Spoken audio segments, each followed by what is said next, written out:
大家好，我是夏妈。最近很多朋友让我出这个鲜牛乳绿豆冰米糕，其实在家做真的很简单，配上桂花酱，糯叽叽的，自己做出来也不会特别的甜腻。里面用到的绿豆是这种脱皮绿豆，去皮后的口感要细腻很多。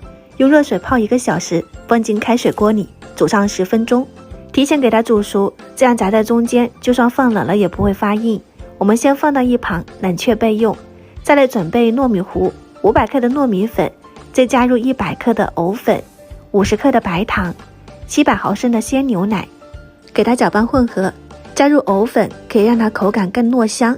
搅拌均匀后是这种流线状的浓稠度，里面有一些小疙瘩，可以过筛一遍。再加入煮好的绿豆，搅拌均匀，糯米糊就搞定啦。这个步骤真的很简单，这里可以做成2份。我们取一个平底盘，底部和周围一定要抹上食用油，倒一半进去，不建议蒸得太厚。锅里水开，再放上去，中火蒸上40分钟左右。你只要把握里面熟透就可以出锅啦。刚出锅的米糕是很糯很粘手的，不要去动它，一定要等它完全冷透。也可以放到冰箱，包上保鲜膜，冷藏1个晚上，第2天用刮板就可以轻松脱模了。